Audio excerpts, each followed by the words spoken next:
드립니다. 오늘 우리에게 주신 하나님의 말씀입니다.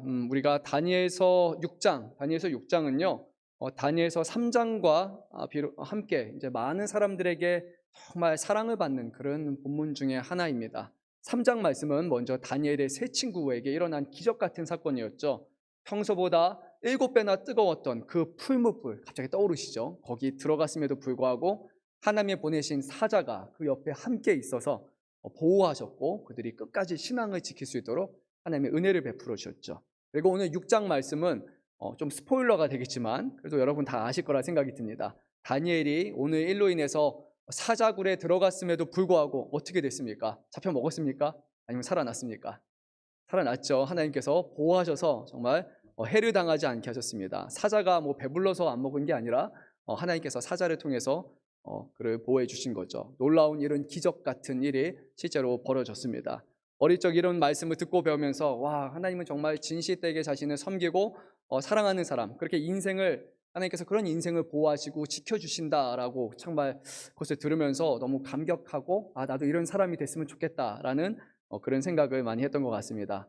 하지만 이제 신앙생활을 오래 하고 나이가 듦에 따라서 물론 하나님은 이렇게 복되게 인생을 인도하시기도 하지만 근데 늘 그런 것만이 아니라는 것을 깨닫게 됩니다. 다니엘의 세 친구가 말했던 것 같이 그리 아니하실지라도 라는 그런 상황이요, 실제로 우리의 삶 가운데 더 많이 일어난다는 것을 깨닫게 됩니다. 스데반과 같이 그렇게 경건한 사람이 돌에 맞아서 순교하는 일이 일어날 것이고, 물론 그것을 통해서 이제 복음이 더 온전하게 퍼지는데 하나님을 사용하시지만 그런 희생이 발생한다는 것이죠.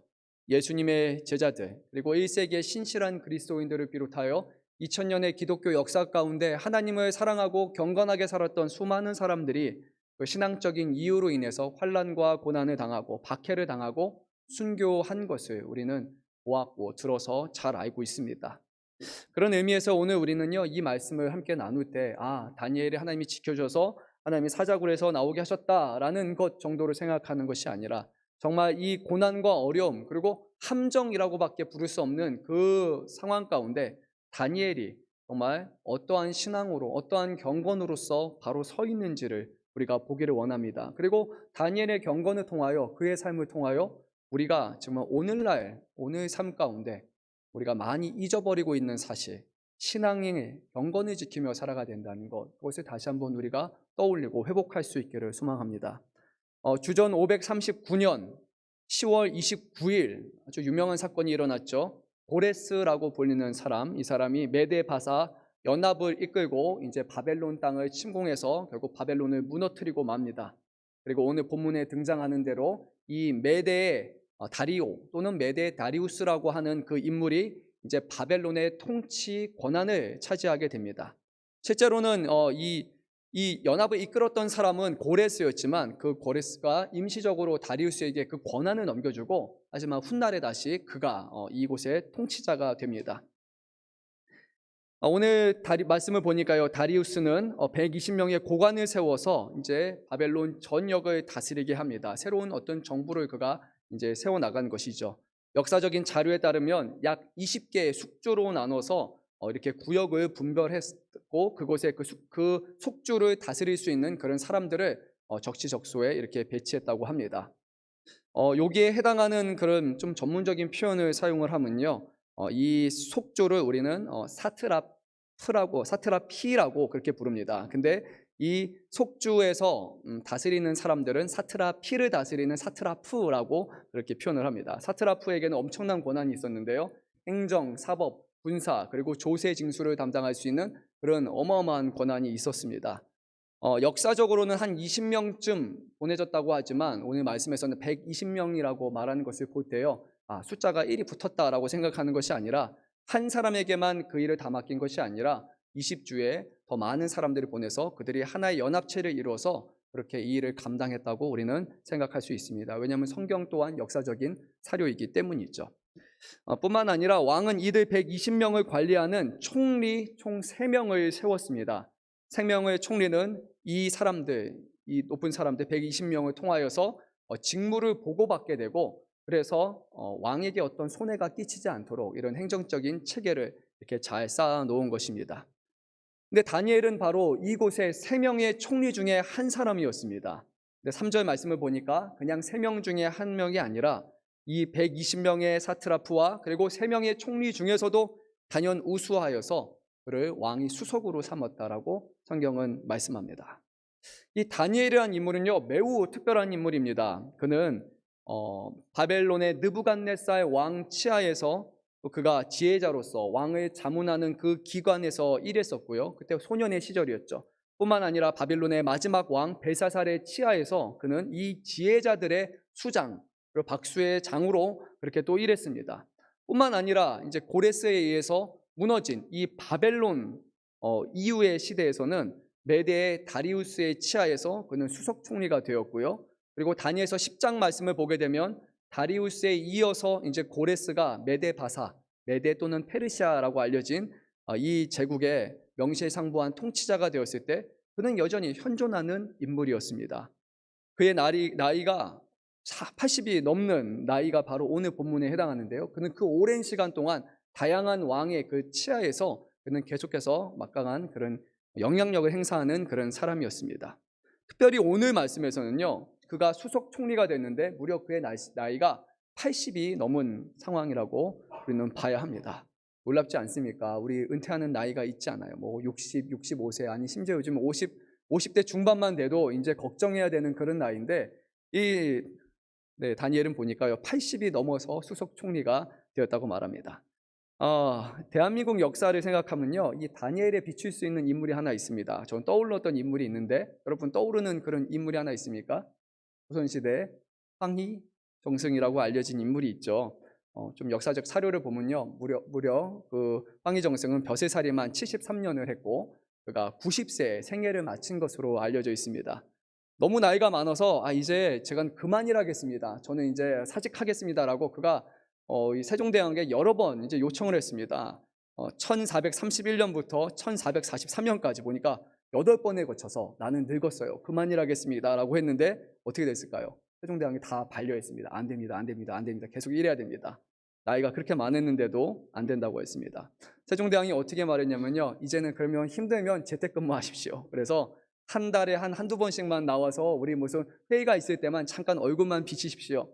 나이가 많으니까 편하게 일하십시오. 그리고 나이가 많으니까 나올 거 없이 관료들 집으로 다 부르고 누워서 서류 보면서 업무 보십시오 라고까지 그렇게 파격적인 제안까지 했다고 합니다. 결국 세종대왕 승하 4개월 전까지 계속해서 그는 일하다가 90세의 나이로 세상을 떠났다라고 그렇게 알려져 있습니다. 대단한 인물이죠.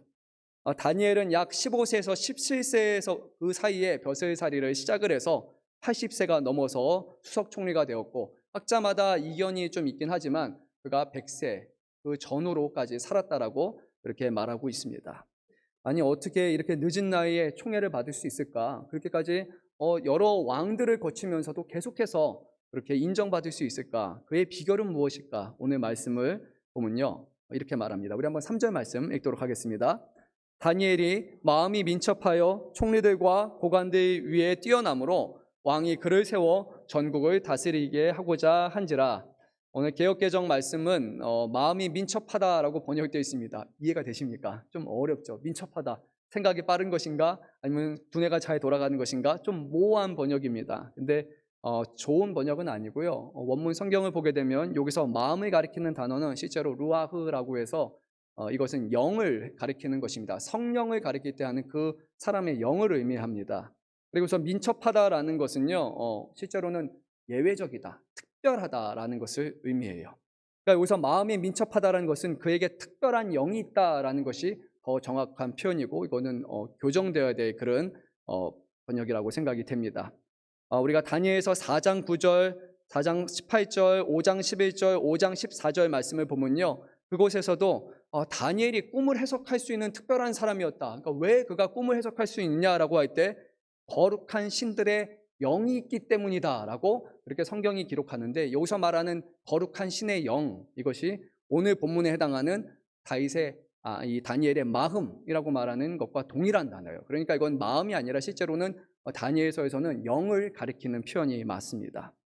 그러니까 더 정확하게 여러분께 좀 정리해서 말씀드리면요, 이 말씀은 하나님의 거룩하신 영이 다니엘과 함께 하시기 때문에 그가 이렇게 많은 사람들에게 인정받았다라고 우리는 볼 수 있습니다. 더 나아가서요, 그냥 하나님의 영이 계시기만 한 것이 아니라 그 거룩하신 영에 그가 동참하여서, 그가 주님과 동행하여서 그의 삶이 변화되었고 하나님 앞에 온전히 쓰임 받았기 때문에 누가 봐도 저 사람은 다른 사람이다, 저 사람은 아주 특별한 영이 있는 사람이다라고 그렇게 인정받는 사람이 되었다는 것입니다. 다니엘서에서 비춰지는 다니엘은 아주 실로 경건한 그런 성도, 경건한 믿음의 사람의 그런 기준이라고 할 수 있습니다. 그리고 우리 목표점이라고도 말할 수 있겠죠. 지난 시간에도 말씀드렸듯이 정말 경건한 사람의 모델에 해당합니다. 다니엘은 수십 년간 하나님과 동행했고 하나님의 말씀을 기뻐하였고, 그리고 거룩하신 영이 그와 늘 함께 하면서 그는 이렇게 많은 사람들 앞에 특별하다라고 인정받는 사람이 되었던 것입니다. 심지어는요, 믿는 사람들뿐만이 아니라 이방의 왕 다리오라는 사람조차도 다니엘을 보면서 그는 특별하다, 그는 다르다라고 그렇게 평가를 했습니다. 다니엘이 지금 수석 총리가 되었다는 것은요, 그의 능력이 출중하다라는 것을 의미합니다. 그가 열심히 믿기만 하고 하나님만 바라본 사람이 아니라 그 가운데서도 자신에게 주신 모든 일들을 열심을 다해서 최선을 다해서 감당하는 사람이었고, 누가 봐도 이 사람은 총리가 될 감이다라고 그렇게 사람들이 인정했던 사람입니다. 그러니까 그리스도인들은요, 교회만 나오는 사람이 아니고 말씀만 보는 사람이 아니라 우리에게 주어진 삶의 그 모든 현장에서 우리에게 주어진 책임을 그 누구보다 열심을 다해서 해야 되는 것입니다. 믿지 않는 사람이 봤을 때도 저 사람은 다르다라고 인정할 수 있어야 됩니다. 그런데요, 이렇게 대단한 사람, 그리고 왕이 총애한 사람이었지만 모든 사람이 다 다니엘을 사랑하고 존중하지는 않았습니다. 말씀을 보니까요, 총리들과 고관들 중에 다니엘을 시기하고 질투하는 사람이 많았다라고 그렇게 성경은 말씀합니다. 몇 가지 이유가 있겠지만 가장 첫 번째 이유는 그것입니다. 그의 종족성입니다. 이 다니엘은 바벨론 사람도 아니었고 메대 사람도 아니었습니다. 그는 이미 바벨론에 의해서 멸망한 나라인 아주 자그마한 유다라는 나라의 그런 사람이었을 뿐이기 때문에 사람들이 옆에서 다 고관들이 보니까 쟤는 도대체 뭔데? 쟤가 우리보다 더 위에 될 수 있느냐? 우리가 메대 사람인데 나보다 저 사람이 더 높아진다니 도저히 이것을 받아들일 수 없던 것이죠. 오늘날 만약에 대한민국이라는 이렇게 정부가 있고 고위직 관료가 있는데 진짜 전혀 모르는 어디 저기 아프리카에 있는 어떤 사람, 거기서부터 왔던 사람이 만약에 된다라고 하면 선뜻 우리가 쉽게 그것을 받아들일 수 없을 겁니다. 우리도 그렇지만 그 자리에 맡고 있는 그런 사람들은 더할 나위 없이 이렇게 질투하고 또 그것을 문제 삼았을 것이죠. 또 다른 이유는 이것입니다. 우리가 아는 어떤 조직적 특성이 하나 있는데요, 어떤 외부의 사람이, 아주 특출나고 뛰어난 사람이, 능력을 가지고 열심히 하는 사람이 그 조직 안에 들어왔을 때 사람들이 그 사람에게 조직이 맞춰가지를 않습니다. 실제로 그 사람이 그 조직에 잘 흡수되고 융화돼서 조직의 기본적인 그 레벨에 맞춰가는 것이 일반적으로 나타나는 현상이라고 합니다. 정확한 용어가 있었는데 제가 이거 좀 오래돼서 그래서 이 용어가 찾아보니까 잘 기억이 나지 않더라고요.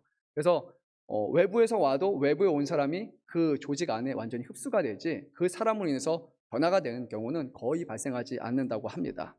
근데 보니까요, 다니엘은 아주 경건하고 성실한 사람이었고, 그렇다면 오늘날 기준을 봤을 때 분명히 그는 FM 같은 사람일 거예요. 그러니까 사람들이 이 다니엘을 볼 때 너무 좋은 사람인 건 알지만, 유능하고 뛰어난 사람인 건 알지만 함께 하고 싶은 사람은 아닐 거라고 말이죠. 여러분은 어떻겠습니까? 정말 누가 봐도 대쪽 같은 사람, 타협 없이 정의롭고 공의로운 사람이 여러분의 옆에 있다면 그래, 이 사람 참 좋은 사람이야라고 이렇게 친하게 하겠습니까? 아니면 조금 좀 불편하다라고 느끼겠습니까? 왕이 보기에는요, 최고의 사람이었습니다. 최고의 인재, 최고의 고관이었어요. 그리고 백성들 기준에서도 저런 사람이 있다면 정말 나라가 안전하겠다라고 하겠지만, 부패한 관리들이 바라보기에는 그는 유별난 사람이었고 그리고 불편한 사람이었습니다.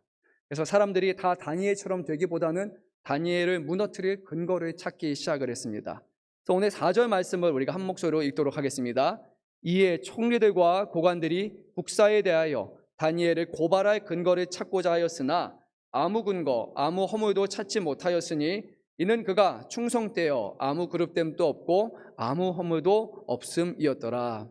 먼저 그의 한번 삶을 봤습니다. 왕국에서 그가 처리하는 일들을 봤습니다. 행정 문제를 어떻게 담당하고 있는가 정말 먼지 타타타타 털어봤는데 와, 놀라운 일이 일어난 겁니다. 뭐라고 말하죠? 아무 흠이 없다. 그에게서는 먼지 하나 나오지 않는다. 놀랍게도 아무 흠겨도 없다라고 그렇게 말합니다. 그래서 너무 성경에서는 강조합니다. 아무 근거, 아무 허물, 아무 그릇됨, 아무 허물. 도저히 찾을 수가 없는 겁니다. 황희정승은 청백리라고 그렇게 사람들이 부르죠. 정말 청렴결백한 사람이었다라고 말합니다. 하지만 이 황희정승조차도 그의 가족의 문제에 있어서는 자신의 어떤 권력을 사용해서 관여한 바가 있다라고 그렇게 사람들이 말하죠. 그러니까 결국 아무리 청렴결백한 사람도 뭔가 문제를 찾으면 하나 정도는 들춤은 나옵니다. 근데 오늘 다니엘이라는 사람은요, 그가 그동안 해온 모든 일에서 보니까 아무것도 나오지 않았다라고 말합니다. 어떻게 이런 인물이 되었을까? 그 이유는 바로 그가 하나님을 경외하는 사람이었기 때문에, 그리고 하나님의 율법을 붙들고 지키며 살아가는 사람이었기 때문에 어릴 적부터 그는 하나님의 말씀에 따라, 율법에 따라 이 부정한 음식을 먹는 것이 안 되라고 그는 교육받았고, 그것을 평생을 붙들고 살아갔던 사람이었기 때문에 지금 시간이 훌쩍 지난 80세가 됐음에도 불구하고 그는 여전히 그 굳건한 신앙을 가지고 살아가는 사람이었던 것입니다. 하나님을 경외하고 하나님을 날마다 삶 가운데 의식하며 살아가는 경건의 표본을 우리에게 보여주는 것이죠. 뿐만 아니라 오늘 말씀 4절 말씀을 보니까요, 이렇게 성경은 말합니다. 그가 충성되어라고 말합니다. 더 적절한 표현은 그는 신뢰할 만하여라는 것이 맞습니다. 누가 봐도요, 이 사람은요 신뢰할 만한 사람이라는 것입니다. 하나님 앞에 우선 충성되고 하나님 앞에 신뢰할 만하고, 뿐만 아니라 모든 사람이 봤을 때도 그 사람은 의롭고 바른 길을 갔기 때문에 신뢰할 만한 사람이 된다. 그래서 그는 모든 사람들이 흠도 찾을 수 없었고, 그리고 그를 의지할 수 있는 사람이 됐다라고 말합니다. 그의 신뢰성의 근간은 그가 하나님을 기쁘시게 하는데 헌신하는 사람이었기 때문입니다. 하나님을 경외하고 하나님을 기쁘시게 하는 삶을 살아가는 것, 그리고 그 길을 걸어간 후의 결과가 이렇게 나타난 것입니다. 누구에게 잘 보이기 위해서, 아니면 그가 총리가 되기 위해서 열심히 일한 결과가 아니라 보이지 않는 하나님을 의지하고 살아간 결과가 이렇게 나타났다고 우리는 말할 수 있습니다. 뿐만 아니라 다니엘은 능력이 출중하고 지혜롭고, 그뿐만이 아니라 성경에서는 그가 겸손한 사람이었다고 말합니다. 이 모든 것을 갖추는 것 참 쉽지 않을 겁니다. 사람들이 인정하고 사람들이 지혜로워지고, 그리고 어떤 일에 있어서 딱 이렇게 정의와 공의를 구하면서 또 거기서 겸손한다, 이건 쉬운 일이 아닙니다. 하지만 정말로 다니엘은 이상적인 인물처럼 그 모든 것이 온전한 사람, 정말 하나님 앞에만 포커스를 맞춘 사람이었습니다. 하지만 총리들과 고관들은 그를 불편하게 여겼고 계속해서 흠집을 내려고 했습니다. 사랑하는 성도 여러분, 우리는 이것을 인정해야 됩니다. 하나님 앞에 정직하고 하나님을 기쁘시게 하는 것을 우리가 최우선시하며 산다고 해도요, 우리의 일이 다 술술 풀리는 것도 아닙니다. 그리고 사람들이 다 우리를 인정하고 우리를 존중하는 것은 분명 아닐 것입니다. 어떤 사람에게서는요, 이것이 불편할 것입니다. 경건하고 하나님을 의지하고 하나님 바라보는 것을 오히려 불편히 여기고 그것을 문제 삼는 사람들도 분명히 있다는 것입니다. 하지만 다니엘은요, 사람들의 그런 세간의 평가를 전혀 신경 쓰지 않았습니다. 하나님 앞에 내가 어떤 사람인가, 하나님을 경외하는가 아닌가에 그는 주점을 두었기 때문에, 그래서 사람들이 아무리 해를 가하려고 했지만 전혀 흔들리지 않았던 것을 보게 됩니다. 이제 이 사람들이요, 결국 다니엘에게서 어떠한 흠결을 하나 찾으려고 했는데 한참 털었는데 보니까 뭔가 하나가 이렇게 반짝반짝 빛나는 겁니다. 뭔가 보니까 하나님의 율법에서 이 다니엘을 고발하고자 하였다라고 말합니다. 이 말은 다니엘이 하나님의 말씀을 잘 안 지켰다라는 의미가 아니라 이것이에요. 다니엘이 하나님의 말씀을 너무 잘 지키는 사람이다 보니까 하나님의 말씀과 그리고 다른 세상의 법률, 이 두 가지가 딱 부딪혔을 때 다니엘은 당연하게 하나님의 율법을 택할 것을 알아서 그것으로 그에게 함정을 빠뜨리려 했다는 것입니다. 놀랍지 않습니까? 믿지 않는 사람, 이 많은 고관들이요, 이것을 전제로 했어요. 다니엘은 반드시 하나님의 말씀을 따를 것이다. 여기에는 이견이 없었습니다. 세상의 어떤 법이라 할지라도, 심지어 왕의 명령이라 할지라도 다니엘은 그것을 불응하고 하나님을 택할 것이다 라는 전제가 있었어요. 그 전제가 없었으면 이 모든 함정은 성립되지 않습니다. 근데 다니엘은 명확한 사람이었습니다. 오직 하나님의 말씀을 첫째로 하는 사람이에요. 그래서 이제는 그 율법과 상치되는 어떤 법률 조항을 하나 만들어서 문제를 삼으려 했습니다. 수많은 사람들이 규합을 해서 왕께 나아가서 말합니다. 오늘 7절에서 8절 말씀을 보면 이런 내용입니다. 모든 관료들이 우리가 다 동의한 내용이 이것인데 왕이여 우리가 청하오는데 이거 들어주십시오. 그 내용은 이것입니다. 왕께서 한 가지의 법을 새로 만들어 주십시오. 이제 새로운 정부가 만들어졌고 이제 왕을 중심으로 이 나라가 이제 국정이 이제 이루어져야 되는데 그러면 당신께서 이 법을 만들어야 됩니다. 금지하는 법령 곧 금령을 만들어 주십시오. 앞으로 30일 동안 어떤 사람도 어떤 사람에게 어떤 신에게 도움을 청하지 않고 모든 어려움이 있을 때 오직 왕에게만 청하고 구하게 하여 주십시오라고 이렇게 말한 것입니다. 만약에 이것을 어긴다면 그 사람을 사자굴에 던져 넣으십시오. 8절 말씀을 보니까 한 번 더 청합니다. 이것은 왕이 도장을 찍어서 인장을 쳐서 메대와 페르시아에서 절대로 고치지 못하는 그런 법이 되게 앞서서 심지어 왕조차도 번복하지 못하도록 완전하게 법으로 내려주십시오 라고 말합니다. 여기서 그들이 제안하는 것이 무엇이냐면요, 이것입니다. 이제 모든 백성들이 왕만 보게 하십시오. 새롭게 시작된 정부니까 이제 다른 사람들에게 가서 도움을 청하거나 다른 나라에게 도움을 청하는 것도 아니고 다른 신에게 도움을 청하는 것도 아니고 모든 것이 왕에게 도움을 청하고 그리고 왕에게 갈 수 있는 그런 행정 체계를 통해서 도움을 청해서 왕만을 인정할 수 있도록, 그래서 왕의 그 자리를 더욱더 견고히 하여 주십시오 라고 요청을 합니다. 왕이 봤을 때는 말이 되는 거예요. 너무나 합리적입니다. 나라가 분열되고 흔들리면 안 되니까 지금 세워놓은 체계를 잘 지킬 수 있는 아주 좋은 방법이었기 때문이에요. 그래서 왕은 이것을 허락하노라 라고 했습니다. 근데 여기에 한 가지 함정이 있었습니다. 7절 말씀을 보면 이렇게 되어 있습니다. 나라의 모든 총리와 지사와 총독과 법관과 관원이 의논하고 라고 있습니다. 누가 의논했다고요? 다시 한번 말씀드립니다. 나라의 모든 총리와 지사와 총독과 법관과 관원이 의논하고, 여기에 뭔가 떠오르는 게 하나 있지 않습니까? 문제점이 하나 발생됐죠. 그렇죠? 총리는 총리인데 무슨 총리입니까? 모든 총리라고 말합니다. 근데 모든 총리 중에 빠진 사람이 한 명이 있습니다. 바로 이 나라의 수석 총리인 다니엘이 이곳에 빠져 있는 것입니다. 정작 가장 중요한 사람이 여기에서 제외됐습니다. 정치권에서 말하는 패싱이 여기 지금 일어나는 것이죠. 다니엘이 없이 결정된 상황이었지만 모든 사람들은 다니엘도 포함해서 모든 총독이 다 이것을 긍정적으로 받아들였습니다 라고 말합니다. 결국 다니엘은 함정에 빠지고 만 것입니다. 다리오 왕은 그 말만 듣고 조서에 왕의 도장을 찍어 금령을 내렸습니다. 그리고 10절 말씀을 보면 이제 다니엘이 이것을 깨닫게 됩니다. 보게 됩니다. 다니엘은 이 조서가 왕의 인장에 딱 찍혔다는 것을 그가 발견하게 됩니다. 이제 다니엘은 이곳에서 선택을 해야 되는 그런 선택의 기로에 놓여 있을 것입니다. 왕의 법령을 따를 것인가, 아니면 하나님을 그동안 했던 것처럼 하나님을 구해야 될 것인가.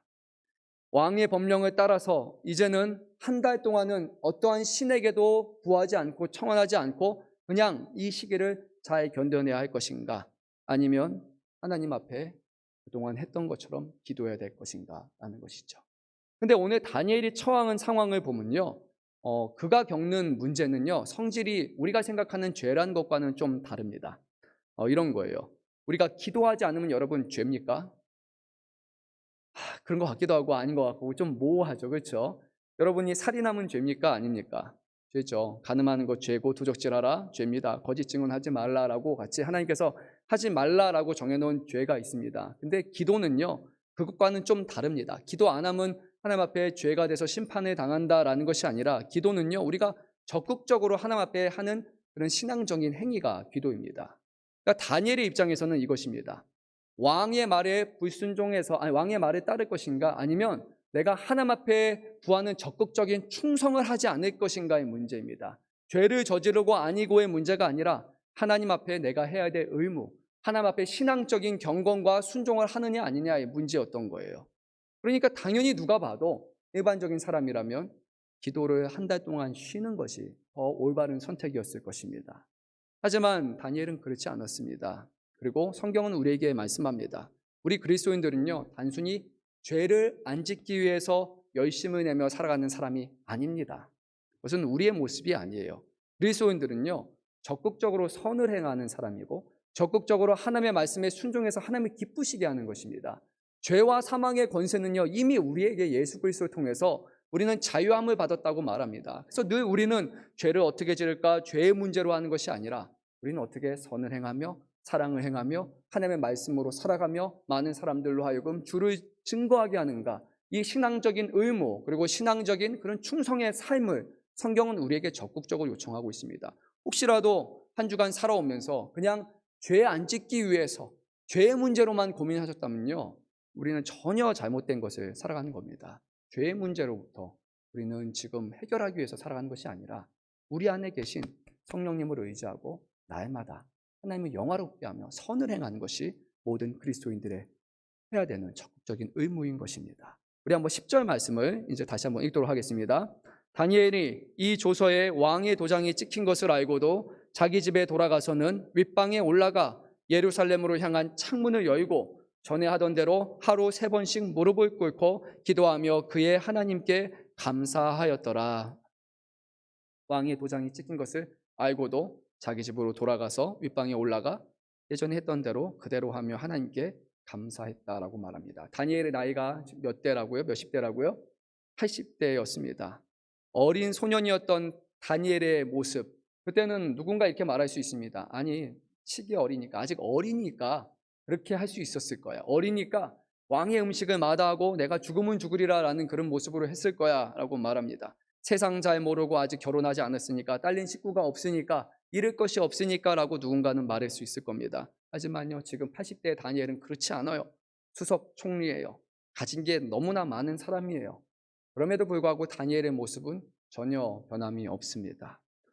그의 신앙은 오히려 나무가 시간의 지남에 따라 나이테가 하나하나 늘어나고 더욱더 굳건해짐과 같이 그의 믿음은 더욱더 굳건해져서 예전에는 작은 것으로 시작해서 이제는 그 처한 상황과 가진 것이 너무 많은 것에도 불구하고 여전히 그는 하나님 앞에 온전한 믿음으로 나아갔다는 겁니다. 상황이라는 것은 전혀 우리에게 뭔가 핑계거리가 될 수 없다는 겁니다. 그리고 믿음이라는 것은요, 하루아침에 불현듯 생겨나는 것이 아니라 온전한 믿음이란 시간을 더해가면 더해갈수록 더욱더 생겨나고 굳건해진다는 것입니다. 그리고 그 중심에는 오늘 말씀을 보니까 바로 기도가 있었다고 말합니다. 어린 소년에서 시작한 기도가 이제는 더욱더 굳건해졌습니다. 하루에 3번 성전을 향한 기도가 되었고, 그는 어려울 때만 하나님께 찾아가서 기도하는 사람이 아니라 오늘 말씀을 보니까 전에 하던 대로 하루 3번씩 무릎 꿇고 기도하며 라고 말씀합니다. 사랑하는 성도 여러분, 언제 기도하십니까? 기도는요, 어려운 일이 있으면 하나님 도와주십시오라고 찾아오는 것, 그것만이 기도가 아닙니다. 기도는 우리가 날마다 하나님 앞에 구해야 되는 것입니다. 우리가 어려운 상황이든지 좋은 상황이든지 시간을 정하고 때를 정하고 하나님 앞에, 하나님 오늘도 나는 겸손한 사람으로 하나님을 구하고 하나님을 인정하며 살기 원합니다 라는 것이 바로 기도의 온전한 모습일 것입니다. 다니엘은 어려워서만 구한 것이 아니라 오늘 말씀에서 전에 하던 대로 기도했다는 것을 우리는 기억해야 됩니다. 다니엘은 오늘 어떤 자세로 하나님 앞에 기도하고 있습니까? 3번씩 무릎을 꿇고 그는 기도했습니다. 80대의 몸에도 무릎을 꿇고 기도했다는 것이 놀랍지 않습니까? 그냥 이것은 오늘날 제가 여러분에게 여러분 다리가 아파도요 80대가 돼도 다니엘 기도했으니까 그렇게 하십시오라고 그렇게 말하는 것이 아닙니다. 이 무릎을 꿇는다라는 것은 단순히 그냥 어떤 행위를 뜻하는 것이 아니라 하나님 앞에 서는 무릎 꿇는 겸손한 그 모습을 드러내는 것입니다. 청원하는 사람이 그 기도를 받으시는 하나님 앞에 종처럼 오늘 나아가는 것을 의미하는 것입니다. 다니엘은 하나님이 어떤 분이신지를 알았습니다. 이 세상을 말씀으로 창조하신 하나님, 전능하신 하나님이라는 것을 인정하였기 때문에 그는 수석 총리, 어마어마한 그 당시에 최고의 강국이라고 할 수 있는 그 메데 바사의 수석 총리가 되었지만 하나님 앞에서는 한없이 낮은 그런 어린아이가 같은 그 모습으로, 겸손한 모습으로 80이 넘은 그 나이에도 무릎을 꿇고 청원하며 기도하고 있는 것입니다. 하나님, 나는 날마다 하나님의 은총을 필요합니다. 하나님 앞에 자랑할 거 없고 하나님 앞에 오직 겸손하게 나아갈 뿐입니다 라고 그는 말했어요. 하던 대로 동일하게 그는 또 오늘 기도했습니다. 하나님, 지금은 상황이 좀 어렵습니다. 지금은요, 침실에 가서 내가 조용히 기도하겠습니다. 사람이 들으면 문제 삼을까 봐 두렵습니다. 라고 이렇게 말하지 않았습니다. 오늘 말씀을 보니까요, 창문이 어떻게 되어 있다고 말합니까? 활짝 열려 있었다라고 말합니다. 다니엘이 몰랐을까요? 자기를 시기하는 세력이 있다는 것을 몰랐을까요? 지금 자기 이름을 빼고 이렇게 불합리한 일을 법령을 만든 것 몰랐을까요? 아니요, 다 알았어요. 지금 이 말을 했을 때 사람들이 듣고 이것을 왕에게 들고 가서 자신을 문제 삼아 사자굴로 넣을 것이라는 것 몰랐을까요? 아니요, 그는 지혜로운 사람이었고 다 알았어요. 하지만 그는 여전히 그 문을 그대로 열고 그 전에 했던 그대로 하나님 앞에 기도했던 것입니다. 다니엘은 이런 사람입니다. 사람을 보고 환경을 보고 몸을 추스리는 사람이 아니라 오직 하나님 앞에 옳은 것이 무엇인지를 택하고 행하는 사람입니다. 뿐만 아니라 오늘 말씀을 보면 그는 성전을 향해 기도했다고 말합니다. 성전을 보며 기도했다는 것에서 떠오르는 이야기가 하나 있을 것입니다. 바로 이 성전 봉헌식에서 솔로몬이 하나님 앞에 했던 그런 기도가 있습니다. 이런 기도였습니다. 솔로몬은요, 앞으로 유대인들이 자신의 죄로 인해서 이방 땅에 포로로 끌려갈 것을 그는 내다봤습니다. 그래서 하나님 앞에 기도했습니다. 하나님, 만약에 우리의 자손들이 죄를 범해서 이방 땅에 포로로 잡혀갈 때 그들이 스스로 겸비하고 그대로 회개하여서 그들의 성전을 향하여 기도하면 하나님께서 그 기도를 들으시고 용서하시고 포로에서 회복시켜 주십시오. 이것이 솔로몬이 구했던 성전 봉헌식의 기도였습니다. 오늘 다니엘이 하는 이 기도는요, 그가 어려운 상황 가운데 하나님 앞에 그냥 도와달라고 요청하는 것이 아니라 지금 그는 나라와 민족을 위해서 하나님의 회복의 때가 있을 것이라는 기대를 가지고 그는 날마다 기도했던 것입니다. 단순히 오늘 다니엘의 기도는 매일매일 기도하는 경건의 습관을 찾으십시오, 그렇게 형성하십시오라는 것이 아니에요. 하나님 앞에, 하나님의 뜻과 하나님의 계획 앞에 날마다 그것이 언제 이루어질지 알지 못함에도 불구하고 시간을 정해서 하나님 앞에 기도하는 것이 우리 믿는 사람들이 본받아야 되는 것이라고 말씀하는 겁니다. 기도는요, 하나님 앞에 날마다 주의 뜻이 이루어지기를 기다리고 인내하고 구하는 것입니다. 오직 믿음의 사람들만이 지금 즉각적으로 변하지 않는 상황 가운데서도 기도할 수 있는 것입니다.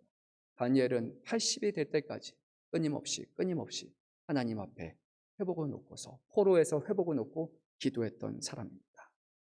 자신만이 아니라 나라의 민족을 놓고 기도했습니다. 하지만 안타깝게도 고관들은 다니엘의 이런 모습을 보았고 왕에게 나와서 고발을 했습니다. 근데 놀랍게 오늘 성경을 보면 다니엘은 아무런 변명을 하지 않았습니다. 저라면요, 변명했겠죠. 왕이요, 그래도 제가 수석 총리가 아닙니까? 넘버 2는 되잖아요. 근데 그렇게 해서는 안 됩니다. 너무 억울합니다. 제가 동의한 것도 아니에요. 이 사람들이 그냥 모함입니다. 모략입니다. 나는 그냥 억울한 피해자입니다. 라고 그렇게 말했을 수도 있습니다. 하지만 다니엘은 아무런 말도 하지 않습니다. 하나님 그 앞에서 답답하지 않습니다. 이 모습을 통해서 떠오르는 인물이 하나가 있을 것입니다. 그리고 장면도 하나 있어야 마땅할 것이죠. 저는 이 말씀을 보는 다니엘의 모습을 통해서 마지막에 대제사장들에 의해서 억울하게 수감되었던 그 예수님의 모습을 바로 보게 되었습니다. 다니엘처럼 아무 죄도 없고 흠도 없으신 분이었지만 유대인들은 예수 그리스도를 십자가에 못 박아 죽이려고 했습니다. 그가 유대에서 베들레헴에서 태어난 것을 알지 못하고 그가 갈릴리, 그가 어떻게 나사렛에서 태어났다고 여긴 채 이 예수는 하나님이 세우신 메시아가 될 수 없다라고 생각하며 그에게 모든 안 좋은 것을 가해서 죽이려고 했던 것입니다. 유대 총독 본디오 빌라도는 예수님을 특사로 내보내주겠다, 매를 몇 대 치고 나서 그를 내보내주겠다라고 말했지만 유대인 지도자들은 한식후 이것을 거절했습니다. 바라바를 보내주시고 정치범을 내보내주시고 강도를 내보내주시되 예수는 반드시 십자가에 못 박여 죽어야 합니다. 그것이 그들이 말했던 것이에요. 그런데 그 가운데 예수님이 뭐라고 말씀하셨습니까? 성경은 이렇게 말합니다. 아무 말도 하지 않으셨다고 말합니다. 자신의 억울함을 호소하지 않으셨고 모든 것을 하나님 앞에 맡기셨습니다. 제가 마가복음 15장 2절에서 5절 말씀을 읽도록 하겠습니다. 빌라도가 묻되 내가 유대인의 왕이냐? 예수께서 대답하여 이르되 내 말이 옳도다 하시매 대제사장들이 여러 가지로 고발하는지라. 빌라도가 또 물어 이르되 아무 대답도 없느냐? 그들이 얼마나 많은 것으로 너를 고발하는가 보라 하되 예수께서 다시 아무 말씀으로도 대답하지 아니하시니 빌라도가 놀랍게 여기더라. 아멘. 우리 주님께서는 그 억울한 상황 가운데서도 하나님의 손에 자신을 맡기며 해명한 것이 아니라 주님의 뜻을 구했던 것이에요. 오늘 다시 한번 본문으로 돌아가서 우리 6장 14절 말씀을 한 목소리로 읽도록 하겠습니다. 왕이 이 말을 듣고 그로 말미암아 심히 금심하여 다니엘을 구원하려고 마음을 쓰며 그를 건져내려고 힘을 다하다가 해가 질 때 이를 얻더라. 놀랍지 않습니까? 다니엘은 적극적으로 항변하지 않았습니다. 하지만 그가 하나님 보시기에 경건한 삶을 살았고 그가 왕이 보기에 누가 봐도 특별한 영이 있는 것 같은 그런 선한 삶을 살자 오히려 누가 말하고 있습니까? 왕이 더 괴로워했다. 왕이 심히 괴로워했다라고 말합니다. 어떻게 하면 이 억울한 다니엘을 내가 구원해 줄 수 있을까? 어떻게 하면 그를 구출해낼 수 있을까? 왕이 뾰족한 수가 있는지 계속해서 고민하고 고민했습니다. 왕이 다니엘을 구하고 싶었습니다. 내 어리석음으로 인해서 다니엘이 죽게 되었다. 괴로워했습니다. 하지만 시간이 계속해서 흘렀습니다. 결국 해가 질 때까지 그는 뾰족한 방편을 솥을 세워내지 못했습니다. 그래서 왕은 아무것도 하지 못했고 결국 다니엘은 이제 사자굴로 들어가게 됩니다. 어떠한 삶을 살았길래 이방의 왕이 그렇게 괴로워했을까요? 놀랍지 않습니까? 믿지 않는 사람이 봤을 때 이 믿는 그리스도인의 삶이 너무나 신실하고 너무나 특별하여서 내가 괴로워하는 그런 상황을 오늘 성경은 말씀하고 있습니다. 사랑하는 성도 여러분, 오늘 우리의 다니엘의 삶의 모습을 한번 돌아보기 원합니다. 그리고 우리의 삶을 한번 이곳에 투영해 보면 좋을 것 같습니다. 오늘 우리는 이 다니엘서의 본문의 말씀을 어떻게 이해합니까? 어떠한 상황 속에서도 굴복하지 않고 신앙을 고수했던 인물, 그렇게 우리는 단정하면 되겠습니까? 이 말씀을 코로나라는 상황에 적용시켜서 보면 일부의 사람들은 이렇게 말할 수 있을 것입니다. 다니엘은 신앙을 지키기 위해 신앙을 고수하기 위해 자신의 생명을 내걸었다. 그는 왕의 명령에도 굴하지 않고 3번 기도했다. 그러니까 우리 믿는 사람들은 정부의 방침과는 상관없이 예배를 사수해야 된다. 어떤 환경에도 굴복하지 않고 우리는 대면 예배를 하는 것이 참된 신앙의 모습이다. 오늘 성경이 과연 이것을 말씀하고 있는 것일까요? 저는 그렇지 않다고 생각합니다. 먼저 다니엘의 상황을 한번 봅시다. 우리 4절 말씀 다시 한번 읽어볼까요? 이에 총리들과 보관들이 국사에 대하여 다니엘을 고발할 근거를 찾고자 하였으나 아무 근거 아무 허물도 찾지 못하였으니 이는 그가 충성되어 아무 그릇됨도 없고 아무 허물도 없음이었더라. 기본 전제는 이것입니다. 다니엘이라는 사람에게는 아무런 흠이 없었습니다. 여기서 말하는 총리들과 보관들을 오늘날로 비그리스도인들 아니면 그리스도인을 향한 적대감을 갖는 사람이라고 말한다면요, 그들의 시각에서 볼 때도 이 그리스도인을 대표하는 이 다니엘이라는 인물은 흠이 없는 사람이었습니다. 그가 하는 모든 일을 통틀어 이 사람은 흠결을 찾을 수 없는 사람이에요. 그런 사람이었다는 겁니다. 그렇기 때문에 오늘 말씀은 우리에게 분명히 전하는 바가 있습니다. 과연 우리 믿는 사람들은 신앙으로 인해서 억울한 상황을 마주하기 이전에 과연 세상의 기준에서 봤을 때, 믿지 않는 사람들의 기준에 봤을 때 우리는 아무런 흠이 없고 털어도 먼지 하나 나지 않는 그런 온전한 삶을 살아가고 있는가? 정말 그렇습니까?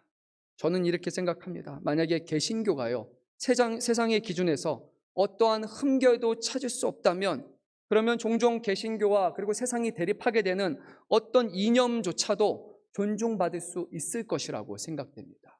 정말 하나님을 사랑하고 하나님을 경외하고 우리의 삶 가운데 선을 행하고 모든 사람들에게 희생하고 헌신하고 정말 사람들이 세우는 그 성경의 가치를 살아가고 산다면 사람들이 물어볼 것입니다. 당신들은 어찌하여 이렇게까지 이 예배를 드리고자 합니까? 정말 이렇게 어려운 상황이고 지금 코로나가 퍼지고 있고 전염병이 퍼질 수 있는 이 상황 가운데서도 당신들이 이렇게까지 신앙을 고수하고 예배를 드려야 된다면 분명히 거기에는 아주 중요한 일이 있을 것입니다. 왜냐하면 당신들에게는 아무런 흠결이 없고 정직하고 온전한 사람이기 때문일 것입니다. 저는 그렇게 생각을 해요. 사람들이 이해하고 납득할 것입니다. 왜냐하면 그리스도인들이 너무 대단한 사람이기 때문입니다. 그런데 오늘날 개신교의 현주소는 안타깝게도 그렇지 않습니다. 세상은 우리를 그런 눈으로 바라보지 않습니다. 그것이 참혹한 현실이에요. 교회를 향해서 세상은 이렇게 기대해야 됩니다. 그리스도인들, 이 사람들은 법 없이도 사는 사람, 하나님을 날마다 살아계심을 믿고 하나님 앞에 정직하며 살아가는 사람, 모든 일에 성실하게 일하며 어렵고 힘들지만 하나님의 능력과 하나님의 도우심을 의지하여서 그 고난과 어려움을 이겨내는 사람, 세상의 빛처럼 빛나고 그리고 소금처럼 맛을 내며 자신을 태우며 헌신하며 희생하는 아주 고귀한 사람들, 저 사람들은 세상의 법, 세상의 어떤 것도 두려워하지 않는 신실한 믿음의 사람일 것이다. 그러니까 우리가 어려움 가운데 있을 때 낙심하지 말고 그리스도인들을 바라보라. 저들의 삶과 저들의 희생적인 삶, 저들의 헌신을 보며 우리도 다시 한번 힘을 얻게 될 것이다. 이것이 그리스도인들이 마땅히 쫓아야 될 삶일 것입니다. 그런데 현실은 그렇지 않습니다. 한국교회 신뢰도에 대한 자료에 따르면요, 2020년 1월 기독교 윤리 실천 운동회 조사에서 한국교회를 얼마나 우리 사회가 신뢰하고 있는가 31.8%였습니다. 2021년 1월 조사에서는 20.9%, 22년 4월 국민일보 조사에서는 18.1%, 지금 우리는 18.1%만큼 신뢰를 받고 있습니다. 60세 이상에서 27.7%, 19세에서 29세까지 11.7%만이 우리는 세상으로부터 신뢰를 받습니다. 더 안타까운 사실은요, 이 숫자에는 기독교인과 비기독교인이 모두 포함된 숫자라는 것입니다. 기독교인을 한번 빼보겠습니다. 비기독교인 중 기독교를 신뢰한다고 말한 사람 몇 퍼센트일까요? 단 8.8%였습니다. 오늘날 대한민국의 일반적인 사람들 중에 91.2%는 교회 다니는 그리스도인들을 신뢰하지 않습니다. 기독교인들 중에 기독교를 신뢰한다고 하는 비율이 63.5%라고 합니다. 그것이 오늘 우리가 처한 현실이에요. 흠이 없는 것이 아니라 세상에 신뢰를 받을 수 없는 사람이랍니다. 종교별 호감도에 대한 조사를 보면요, 천주교 65.4%, 불교 66.3%, 기독교 25.3%. 19세에서 29세 사이의 기독교의 호감도 19%. 그래서 1부 때도 말씀드렸지만 예전에는 정시하신 분들 교회 오셨잖아요. 이제는 교회보다 천주교, 불교로 가시는 게 훨씬 더 유익합니다. 각 종교에 대한 상징적인 이미지 단어 분석이라는 것이 있습니다. 이 종교하면 떠오르는 연상되는 단어가 뭘까? 이게 보니까요, 불교하면 떠오르는 단어가 이렇게 됩니다. 포용적, 상생, 보수적, 엄숙한, 친근한, 배려, 경건, 공감, 현실과 타협하지 않는 것. 여러분 어떻게 공감이 되십니까? 불교하면 이런 이미지가 떠오른다고 합니다. 천주교하면 떠오르는 세상의 이미지는 이렇습니다. 진정성이 있다, 도덕적이다, 헌신적이다, 희생적이다, 그리고 공감한다, 경건하고 배려한다. 그것이 천주교의 이미지입니다. 종교에 대해서 그렇게 사람들이 막 이렇게 선입견을 가지고 나쁘게만 보지 않습니다. 근데요, 기독교는 어떨까요? 기독교는 이렇게 나왔습니다.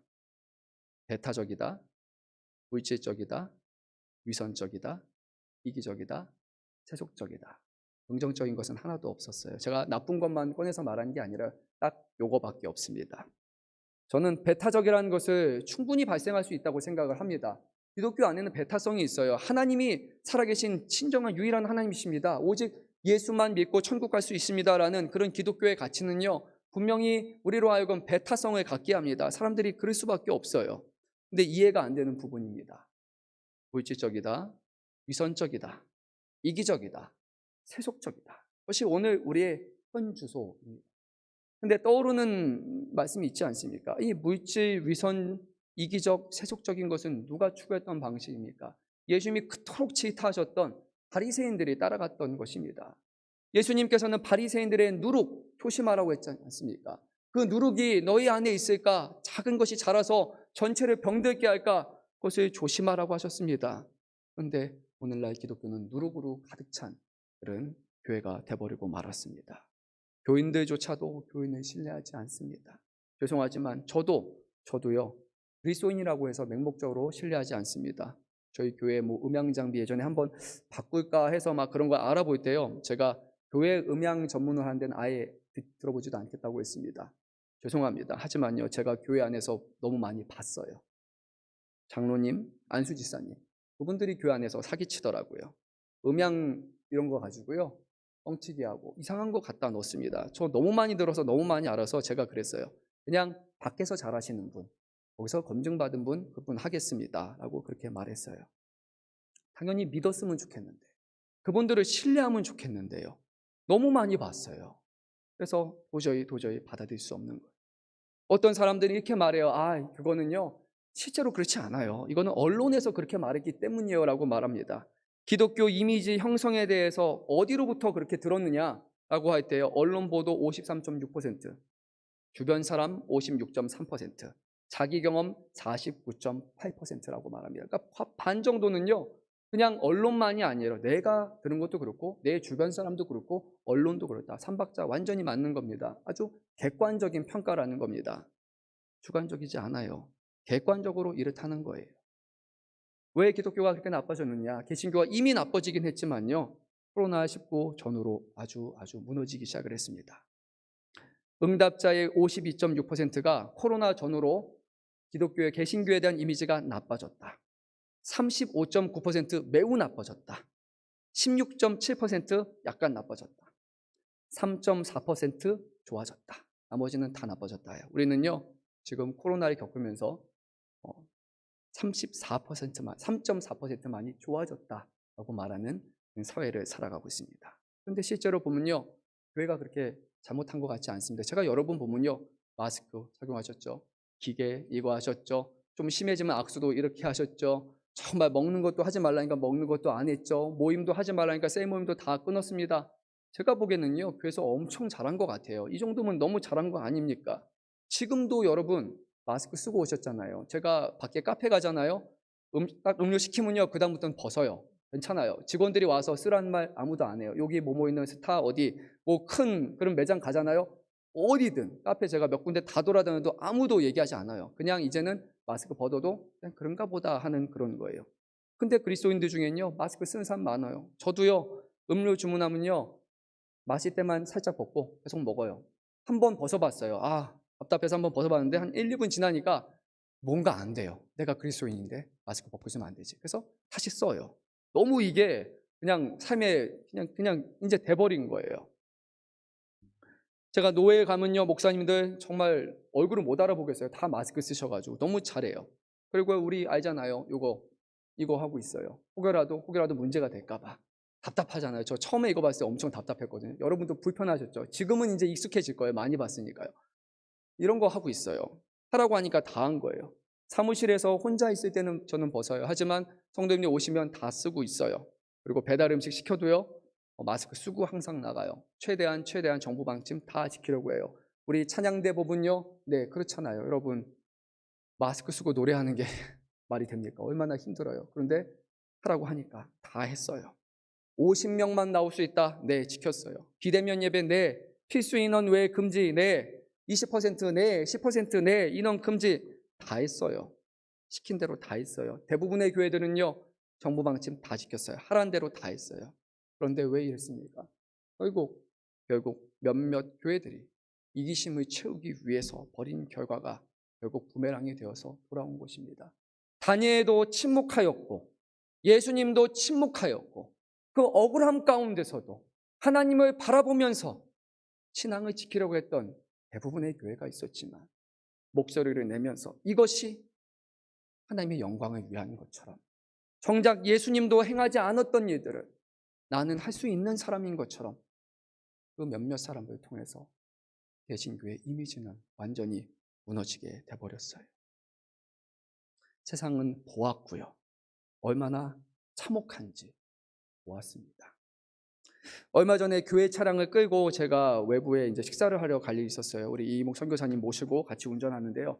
네, 여기 유통상가 있죠. 그 앞에 길이 갑자기 하나 없어지잖아요. 이제 신안산선 생기면서 위험해요. 제가 봐도 위험해서 항상 이 옆에 차선을 갈 때 들어올 수 있겠구나라고 인지를 하면서 갑니다. 근데 이번에도 여전히 갑자기 가고 있는데 싹 들어오더라고요. 신호 전혀도 있지 않고 들어왔으면 미안하다고 원래 이렇게 좀 깜빡이라도 넣잖아요. 근데 아무것도 안 하고 들어가요. 옆에 있던 선교사님이 이해가 안 되는 거예요. 그런 상황에 대해서.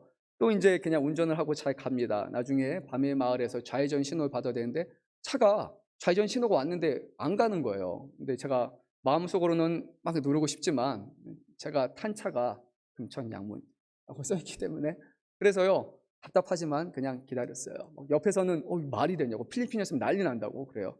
여기는 대한민국이에요. 그래서 하지 않아요 라고 말했어요. 교회차 몰고 갈 때요 안 해요. 절대 과속 안 하고요. 빵빵 안 하고요. 급하게 끼어드는 거 안 하고요. 옆에서 끼어들어도 빵빵 안 해요. 부득이하게 끼어들어야 되면 정말 이거 깜빡이 3번이 아니라 진짜 제가 죄송합니다. 이렇게 아무도 못 듣고 있는데 죄송합니다. 하면서 한 10번 정도 이렇게 키고 있어요. 정말 죄송해요. 혼자 말해요. 어린이 보호 구간, 30, 당연한 거죠. 25는 달려야 돼요. 히스테이트 아파트 단지 돌아가면요. 정말 감속이에요. 그리고 저기서 횡단 이렇게 아이들 누가 건너가려는 거 보이기만 하면요. 무조건 정지해요. 저는. 다 가세요. 다 가세요. 여기서 성지 아파트로 빠지는데 갈 때 보면 갑자기 사람이 보여요. 그럼 무조건 멈추고 다 가라고 해요. 다 가요. 그리고 교회 골목 들어올 때 붕웽 이거 안 해요. 아무리 급해도요. 교회 차잖아요. 주민들 다 알잖아요. 하지 않아요. 밤중에 골목 들어올 때도요. 눈에 탁 마주치면 불편하잖아요. 한번 차 있다 알면 그 다음에 헤드라이트 내려요. 그래가지고 사람들 그냥 조용히 천천히 서행해가지고 그냥 지나가요. 교회니까 그렇게 합니다. 우리 청년분들 1부 때도 말했지만 다 알아요. 우리 교회에서 중국 음식 시키면요 제가 어떻게 하냐면 설거지해서 보내요.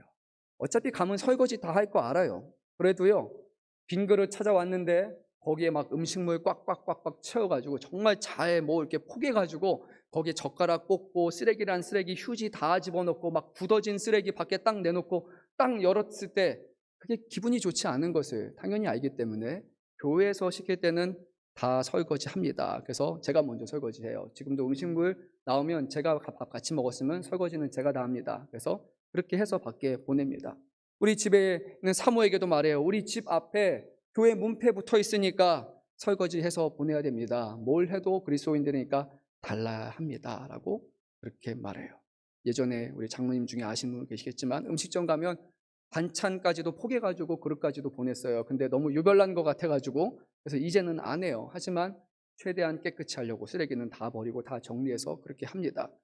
요즘 아이스 아메리카노 마시고 나면 얼음 때문에 바닥에 물기 남잖아요. 그럼 휴지 가져와서 다 닦아요. 맥도날드 가다가 바닥에 떨어진 거 있으면 주워요. 그리고 트레이에 종이 있으면 그것도 빼가지고 넣어요. 화장실 갔을 때 뭐 떨어져 있으면 주워서 넣어요. 혹시라도 누군가가 저 사람이 금천양문교회 목사인데 저랬다라는 얘기 들을까 봐, 혹시라도 그리스도인인데 그리스도인 보기에 본이 안 되는 삶을 했을까 봐 그렇게 합니다. 주문했는데 빠뜨리고 올 때도 있어요. 그러면 전화 연락해요. 지금 당장 보내주세요가 아니에요. 내일 모레 다시 주문할 테니까 그때 하나 더 보내주세요 라고 말해요. 계산 다 됐는데도 일부러 하나 더 시켜서 해요. 교회이기 때문에 그냥 그러고 살아가요. 그리스도인이기 때문에 더 조심하고 더 올바르려고 하는 거예요. 말도 안 하고 화도 참아요.